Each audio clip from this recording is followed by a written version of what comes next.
మీ NML news అన్వేషణ నిరంతరం నిజం కోసం. Welcome to NML news channel. Khammam జిల్లా వెలుగుమట్ల భూబాధితులకి న్యాయం చేయాలని డిమాండ్ చేస్తూ హైదరాబాద్ తెలంగాణ జాగృతి కార్యాలయంలో నిరవధిక నిరాహార దీక్ష కొనసాగిస్తున్న జాగృతి అధ్యక్షురాలు శ్రీమతి కల్వకుంట్ల కవిత గారు. నమస్కారం. ఇక్కడికి వచ్చిన పెద్దలకి నమస్కారం అండి. నేను గంపలవాడ మండల ఎస్ఎస్ఎల్ అధ్యక్షుడు మాట్లాడుతున్నాను. నా పేరు కోట రామలక్ష్మణ్. ఈ 2వ తారీఖు చూసుకుంటే వేణుగోపాల స్వామి ఆలయం దగ్గర జరిగిన సంఘటన లాస్ట్ ఇయర్ ఏం జరిగిందంటే, అదే కొలిపూడి శ్రీనివాసరావు గారి చేతుల మీదుగా ఎంపీ గారికి ఇస్తే ఎంపీ గారు ఏం చేశారు, పట్టు వస్త్రాలతో గుళ్ళో సమర్పించారు. ఈ ఇయర్కి వచ్చేళ్ళకి ఆయన చేసే అరాచకాలన్నీ బయటపడటం వల్ల నాకే కావాలని ఒక కోతి కట్టుబడి దొరికితే ఏం చేస్తుందో అలా క్రియేట్ చేసి దాన్ని ఏం చేశారు, మీడియా మిత్రులు తెల్లారపు మార్నింగ్ ఎమ్మంటే మీడియా మిత్రులు పిలిచి నాకు ఇక దళితుడిని నాకు అన్యాయం జరిగిందని చెప్పి వీడియోలు ఇవ్వడం జరిగింది. వీడియోలు ఇచ్చే ముందు ఆయన దళితుడని అప్పుడు తెలిసిందా, లాస్ట్ ఇయర్ తెలియలేదానికి కొలపూడి శ్రీనివాసరావు గారికి. చదువుకున్నాడు కదా, విజ్ఞత అనేది ఉండాలి కదా. చదువుకున్న వాళ్ళు ఎలా ప్రవర్తించాలి, చదువులేని ఎలా ప్రవర్తించాలో తెలుసుకోవాలి. నేను కోచింగ్ సెంటర్లు పెట్టాను, అది చేశాను ఇది చేశాను చెప్పుకోవడం కాదు, మాట్లాడితే అబద్ధం ప్రచారం.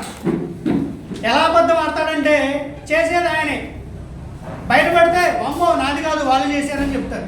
ఎలా చెప్తున్నాడంటే, ఈ తిరుగు నియోజకవర్గంలో 5 ఏళ్ళు ఎలా ఉన్నాయి కదండి, ఒక దళితులు ఎత్తేనే మీరు ఎమ్మెల్యే గెలవలేదు. మీకు బాగా గుర్తు పెట్టుకోవాలి, కొలిపూడి శ్రీనివాసరావు గారు 5 ఏళ్ళు అందరూ కలిసి ఓటేస్తేనే మీరు గెలిచారు. మీరు బాగా గుర్తు పెట్టుకోవాలి. మాట్లాడితే దళితులు దళితులు దళితులు అన్నారు. ఇప్పుడు మేము మాట్లాడే దళితులు కానండి, 4 మండలాల నుంచి ఎస్సీసీఎల్ అధ్యక్షులు కానీ మిగతా ఎంఆర్పీఎస్ నాయకులందరూ మేము అక్కడ కూర్చొని ఉన్నాం. ఇక్కడ కూర్చొని మేమే ప్రెస్ మీట్ పెట్టి మాట్లాడుతున్నామంటే మీరు దళితులకు అన్యాయం చేశారు. మాట్లాడితే మీరు దళితులు అని చెప్పొద్దండి. మీరు చేసేది మీ మట్టి మాఫియాకి, రేషన్ దానికి, లిక్కర్ స్కామ్కి ఇవన్నీ మీరు చేసిన దానికి చేశారు. ఇది బయటపడిన తర్వాత అందరి మీద నెడుతున్నారు. లాస్ట్ ఇయర్ కూడా మీరు సిమెంట్ రోడ్ల మీద ఎంత స్కామ్ చేశారు జనాలకు తెలియదండి, తెలియదా అని అడుగుతున్నారు. మీరు ఎంత కమిషన్ అడిగారు జనాల మొత్తానికి తెలుసు.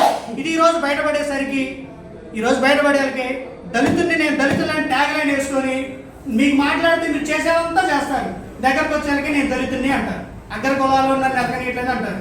మీకు తెలుసో తెలియదు, గంపలగూడ మండల పార్టీ అధ్యక్షుడు ఎంఆర్కే గారు ఆయన తీసుకొచ్చి వాళ్ళ ఇంట్లో ఉంచి మీకు భోజనాలు పెట్టి ఎలా మలుచుకోవాలి ఎలా చేయాలంటే వంగి చేతులు కట్టుకొని నిలబడి ఆ రోజు ఏమైందండి, ఆ రోజు ఏమైంది, మా ఊరు మా మండల చెరుకు రాజేశ్వర గారు ఉన్నారు, వాళ్ళ ఇంటి దగ్గర నుంచొని ఈ రోజు మీరు మాట్లాడుతున్నారు దళితులు దళితులు అంటున్నారు. అప్పుడేమైందంటే అగ్ర కులాల ఇంటి దగ్గర మీరు చేతులు కట్టుకొని ఉన్నది లేదా, మీకు తెలియదు ఆ విషయం. తిరుగూరు నియోజకవర్గంలో తిరుగూరు మండలంలో కష్టపడి ఎంతో మంది ఉంటే వాళ్ళందరిని పక్కన పెట్టిన మాట వాస్తవం కదా. ఎందుకంటే మాట్లాడితే దళితులు అంటారు. ఈరోజు మేమందరం ఇక్కడ ఉన్నందరూ దళితులే, మీరు గుర్తుంచుకోవాలి బాగా. మీరు చేసాయన్నీ చేసుకుంటూ బయట మీడియా దగ్గరకు వచ్చి నేను దళితుడిని నాకు అన్యాయం జరిగిందని మాట్లాడుతున్నారు. మీకు ఆ రైట్ లేదు. దళితులు అంటే మీ తరఫున మేము పోరాడితే అది మేము పోరాడాలి మీ తరఫున. మీకు ఎక్కడ అన్యాయం జరిగిందండి మాట్లాడతారు. చదువుకున్నారు కదా, చదువుకున్నప్పుడు ఎలా మాట్లాడాలి ఏం చేయాలి మీకు తెలియదా, బట్టలోడు తీసి అంతా అంటారా మీరు, మీకు తెలియదా? అదేనా మీ సంస్కారం నేర్పింది? మీరు గమనించాలి. తిరుగు నియోజకవర్గ ప్రజలు దళితులే వన్ సైడ్ మీ మీద పోరాడుతున్నాం. అగ్ర కులాలు మీకు కొంతనేమి లేదు. అగ్ర కులాలు మాట్లాడితే అగ్ర కులాలు అన్నారు, కానీ మీరు దళితులకి అన్యాయం చేశారు. అది మీరు బాగా గుర్తుపెట్టుకోవాలి.